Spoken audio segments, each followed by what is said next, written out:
ಇನ್ನೊಂದು ಬಹಳ ಸರ್ಕಾರ ಎಲ್ಲಿ ಫೇಲ್ಯೂರ್ ಆಗಿದೆ ಅಂತ ಹೇಳಿದ್ರೆ, ಈ ಹೋರಾಟ ನಡೆಯುವಂಥ ಸಂದರ್ಭದಲ್ಲಿ ಮುಧೋಳ ಸಮೀರ ಸಕ್ಕರೆ ಕಾರ್ಖಾನೆ ಅವರೇ ದೊಡ್ಡ ಒಂದು ದಾಂಧಲೆ ಆಗೋಯ್ತು.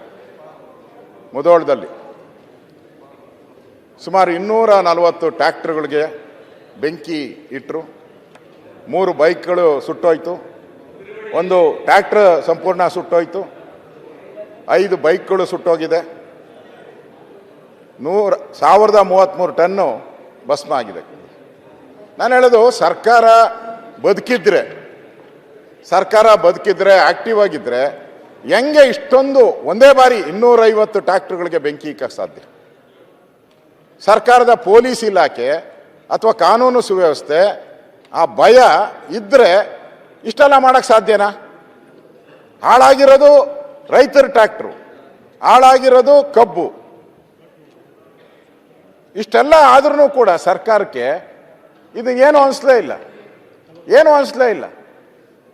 ಹೆಂಗ್ ಧೈರ್ಯ ಮಾಡಿದ್ರು ಇವರು ಇಷ್ಟೊಂದು ಸುಡ್ಬೇಕಾದ್ರೆ? ಒಂದು ಫ್ಯಾಕ್ಟ್ರಿ ಒಳಗಡೆ ನುಗ್ಗಿ, ಅದು ವ್ಯವಸ್ಥೆನೇ ಇಲ್ಲ. ಗೊತ್ತಿದೆ ಸ್ಟ್ರೈಕ್ ಆಗ್ತಾ ಇದೆ, ಆಯ್ತು ಒಂದೇ ನಿಮಿಷ, ನಾನು ಈಲ್ಡ್ ಆಗಿಲ್ಲ, ನೆನ್ನೆನೇ ಹೇಳಿದ್ದಾರೆ. ತಪ್ಪು ಹೋಗ್ಬಾರ್ದ್ರಿ ಸರ್. ಇಲ್ಲಿ ನಾ ಸದನದಲ್ಲಿ ಯಾವುದೋ ಒಂದು ತಪ್ಪು ತಿಳುವಳಿಕೆ ಹೋಗಬಾರ್ದು.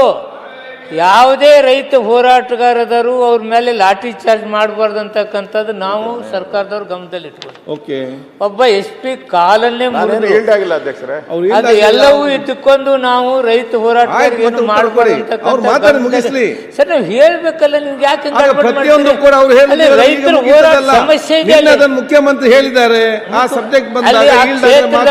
ನಾನು ಆ ಕ್ಷೇತ್ರದ ಅವಧಿನಿ ರಾಗ್ ಹೋಗ್ಬಾರ್ದು. ಆಯ್ತು, ಅದು ಹೋರಾಟಗಾರ ನಾವೇನು ಮಾಡಬಾರ್ದು ಅಂದ್ರೆ ದುರುಪಯೋಗ ಪಡ್ಕೊಂಡವರು ಹೋರಾಟ ಹೇಳಿದ್ದೀರಿ. ದಯವಿಟ್ಟು ಅಧ್ಯಕ್ಷರೇ, ಕನ್ಸರ್ನ್ ಮಂತ್ರಿ ಇದ್ದಾರೆ, ಉತ್ತರ ನಾನು ಕೂತಿದ್ದೀನಿ. HK ಪಾಟೀಲ್ ಹೇಳಿದಾಗೂ ಅವರು ಪಾಟೀಲ್ರು ಸಕ್ಕರೆ ಮಂತ್ರಿ ಶಿವಾನಂದ ಅವರು ಹೇಳಿದ ನಾನು ಕೂತಿದ್ದೀನಿ. ಸಂಬಂಧಪಟ್ಟ ನಾನೇನೋ ಅದಕ್ಕೆ ರಿಸ್ಟ್ರಿಕ್ಷನ್ ಮಾಡಲ್ಲ. ಇಲ್ಲಿ ನಾನು ಸರ್ಕಾರದ ಫೇಲ್ಯೂರ್ ಹೇಳಕ್ಕೆ ನಾನು ನಿಂತಿರೋದು. ಸರ್ಕಾರನ ಹೊಗಳಕ್ಕೆ ಬಂದಾಗ ನೀವು ಕಾಮೆಂಟ್ ಮಾಡಿಬೇಡಿ. ನಾನು ಹೊಗಳಕ್ಕಲ್ಲ ನಿಂತಿರೋದು, ಫೇಲ್ಯೂರ್ಸ್ ಹೆಂಗಾಯ್ತು ಇದು ನೋಡ್ರಿ. ನಿಮ್ಮ ಕೆಲಸ ನಾವು ಮಾಡ್ಬೇಕು. ಸರ್ಕಾರ ಬದುಕಿದ್ರೆ ಈ ಅನಾಹುತ ಆಗಕ್ಕೆ ಸಾಧ್ಯನೇ? ವ್ಯವಸ್ಥೆ ಮಾಡ್ಬೇಕಾಯ್ತು. ಈಗ ರೈತರು ಹೋರಾಟ ನಡೀತಾ ಇದೆ, ಬೀದಿಗಿಳಿದಿದ್ದಾರೆ, ಗಲಾಟೆ ಆಗ್ತೈತೆ ಅಂತ ಗೊತ್ತು, ಎಲ್ಲರಿಗೂ ಗೊತ್ತು, ಪೊಲೀಸ್ ಇಲಾಖೆಗೂ ಗೊತ್ತು, ಇಂಟೆಲಿಜೆನ್ಸಿಗೆ ಪಕ್ಕ ಗೊತ್ತಿರಲೇಬೇಕಿದು. ಇಷ್ಟಿದ್ರೂ ಕೂಡ 250 ಟ್ರ್ಯಾಕ್ಟರ್ ಸುಟ್ಟಾಕ್ತಾರೆ, ಬೆಂಕಿ ದಗದಗ ಹತ್ತಿ ಉರಿಯುತ್ತೆ. ಎಲ್ಲ ಚಾನಲ್ಲು ಅದನ್ನೇ ಲೈವ್ ಮಾಡ್ತಾ ಇದ್ರು, ನೋಡಿದೆ ನಾನು. ಇಷ್ಟೆಲ್ಲ ಆದ್ರೂ ಕೂಡ ಅದನ್ನ ಸಮರ್ಥಿಸಕ್ಕೆ ಯಾರೂ ಹೋಗ್ಬಾರ್ದು. ತಪ್ಪು ಇದು ಮಾಡಿದಂಥವ್ರಿಗೆ ಸರಿಯಾದಂಥ ಶಿಕ್ಷೆನೂ ಆಗಬೇಕು. ಯಾರು ಮಾಡಿದ್ರು ಅನ್ನೋದು ಶಿಕ್ಷೆನೂ ಆಗಬೇಕು. ಮತ್ತು ಅಲ್ಲಿ ಲಾಸ್ ಆಗಿದೆಯಲ್ಲ, ಆ ರೈತರಿಗೆ ಪರಿಹಾರ ಹೆಂಗೆ ಕೊಡ್ತೀರಾ? ಆ 250 ಟ್ರ್ಯಾಕ್ಟರ್ಗಳು, 1030 ಟನ್ ಕಬ್ಬು, ಇವರೆಲ್ಲರಿಗೂ ಸರ್ಕಾರ ಪರಿಹಾರ ಕೊಡಬೇಕು. ಇಲ್ಲ ಅಂತ ಹೇಳಿದ್ರೆ ರೈತರು ಮತ್ತೆ ಹೋರಾಟ ಮಾಡುವಂಥ ಪರಿಸ್ಥಿತಿಗೆ ಯಾವ ಕಾರಣಕ್ಕೂ ಮಾಡಬಾರ್ದು. ಮತ್ತು ಸರ್ಕಾರಕ್ಕೆ ಇದರಿಂದ ಆದಾಯ ಬರುವಂಥ ಒಂದು ಉದ್ಯಮ ಇದು ವ್ಯವಸಾಯದಲ್ಲಿ. ಇದಕ್ಕೆ ಮೋಸ ಮಾಡಬಾರ್ದು, ರೈತರಿಗೆ ಮೋಸ ಮಾಡಬಾರ್ದು.